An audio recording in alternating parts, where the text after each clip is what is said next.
Assalamu alaikum. I think all of you agree that waswasa is overwhelming. But there is one thing that goes by that name, and I assure you, it is an utter calamity that ruins both your faith and existence. Stay tuned to find out why. In the previous video, I have explained to you how the OCD waswasa works. We understand that intrusive thoughts, images, or ideas can arise in the brain, leading to an OCD loop and causing internal distress. But how do these insinuating whispers manifest? Why and where do they come from?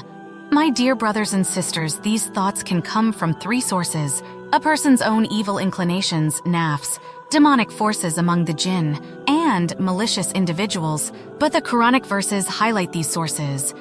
The question arises, why? Why is Shaitan messing with us and causing us these intrusive thoughts? In the Quran, Allah presents the reply of Shaitan, "Because you have put me in error, I will surely sit and wait for them on your straight path. I will come at them from their front and their back, from their right and their left, and you will find that most of them are ungrateful." In Tafsir Ibn Kathir, we find Ali bin Abi Talha reported that Ibn Abbas commented on this ayah, "Then I will come to them from before them, raising doubts in them concerning their hereafter, and from behind them, making them more eager for this life, from their right, causing them confusion in the religion, and from their left, luring them to commit sins." This is meant to cover all paths of good and evil. Shaitan discourages the people from the path of good and lures them to the path of evil. Us Muslims, we are far greater than other nations, not only because of Tawheed, but because our creed is based on authentic proof. In the Quran, in Surah Kaf, Allah says, "Indeed it is we who created humankind and fully know what their souls whisper to them, and we are closer to them than their jugular vein." In Surah Taha, "But Satan whispered to him, saying, 'O Adam, shall I show you the tree of immortality and a kingdom that does not fade away?' In Surah Al-Nas, "Say, O Prophet, I seek refuge in the Lord of mankind, the King of mankind, the God of mankind, from the evil of the whisperer, devil who whispers evil in the hearts of men, who withdraws from his whispering in one's heart after one remembers Allah, who whispers in the breasts of mankind, of jinns and men." During prayers and ablution, wudu, intrusive thoughts are attributed to Shaitan. Did you know that the cursed Shaitan giving intrusive thoughts for wudu is called Al-Walhan? Ubay bin Ka'b narrated that the Prophet said, "Indeed there is a Shaitan for wudu who is called Al-Walhan, so beware of having misgivings about water." Now that these insinuating whispers appear, our brain focuses on them because our religion is the most vulnerable part of us. Our faith in Allah subhanahu wa ta'ala and our worship, right? Shaitan aims to destroy Muslims, but which are his doors? Desire and doubt. What causes OCD? Mainly the doubts. What makes your faith weaker? Desires. Now that the OCD loop starts, Shaitan mingles with it and plays with our minds and hearts. Shaitan is aware of what a person is thinking to himself, and he knows his inclinations and his whims and desires, both good and bad. So he whispers to him accordingly. You must make sure to close the doors of Shaitan and quit your desires that lead you to sin and end the circle of doubts. The doubts are from the biggest mistakes when worshiping Allah. They have no place in your sincere actions. Trust in Allah. You must make the effort to ignore any doubt that Shaitan whispers into your mind. Ignore any feelings he causes you to feel. He is playing with your mind. Seeking refuge in Allah helps combat these thoughts, but yielding to them may worsen the issue, resulting in persistent waswasa known as al-waswas al-qahri or overwhelming OCD. This was al-qahri is a very dangerous waswas. If you let the waswas overcome you, it will lead to your destruction.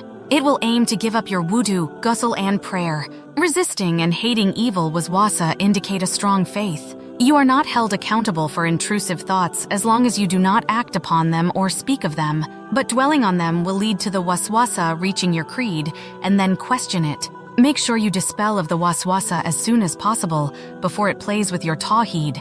It is narrated on the authority of Abu Hurairah that the Messenger of Allah, may peace be upon him, said, "The Satan comes to every one of you and says, 'Who created this and that?' till he questions, 'Who created your Lord?' When he comes to that, one should seek refuge in Allah and keep away from such idle thoughts.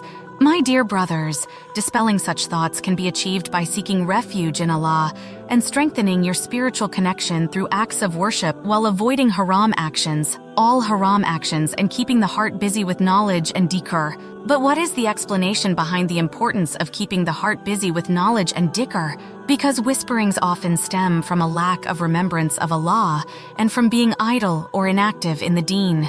The was is a painful experience that only the sufferer understands, especially the overwhelming waswasa named waswas al-Kari. Allah does not hold you accountable for thoughts beyond your control. The Quran and Hadith emphasize this, stating that Allah judges based on what one is capable of.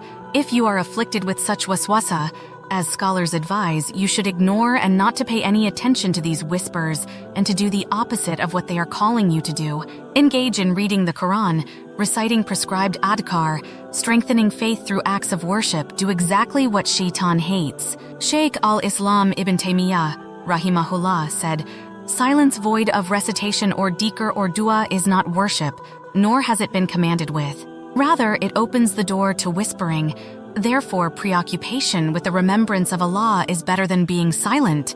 The waswasa is indeed a challenge. Believers have faced this challenge in the past, and it's something they'll likely face again. It's a persistent challenge as long as there are believers in the world. The Sahaba, companions of the Prophet, may Allah be pleased with them, also faced this problem.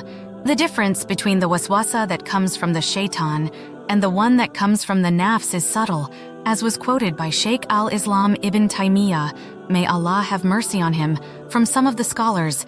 He said, Abu Hazim made a comparison between the waswasa caused by the nafs and that caused by the shaitan, and said, whatever your nafs hates for your nafs is from the shaitan, so seek refuge with Allah from it, and whatever your nafs likes for your nafs is from your nafs, so forbid it from it. The nafs usually whispers concerning things which are connected to its whims and desires, which people usually like. Islam is easy, Allah will not overburden you with it, but fear Him only and put your trust in Allah, and do not fear the shaitan, your qareen, the devil assigned for you, or the whispers. In the Quran, Allah says in Surah Al-Talaq, Allah does not charge a soul except what He has given it. In Surah Al-Tagabun, so fear Allah as much as you are able. In an authentic hadith, the Prophet Muhammad sallallahu alaihi wasallam said, Allah will forgive my ummah, followers, for whatever crosses their mind so long as they do not speak of it or act upon it. Ibn Kathir said in Tafsir Ibn Kathir the phrase, whether you show what is within yourselves or conceal it, Allah will bring you to account for it, stated in Surat Al-Baqarah, means that even if He brings you to account and questions you, He will not punish you except for that which a person is able to ward off. As for that which he cannot ward off, such as the waswas of the nafs, no one is accountable for that, and hating evil waswasa is part of faith. It is important that you take measures now and not let your waswasa flourish. May Allah heal you and keep you steadfast on His deen. I hope you found this video beneficial. Please leave a comment below and tell me which was or OCD you suffer from and which one you find the most challenging. It might be the topic of my next video, inshallah. Thank you for watching.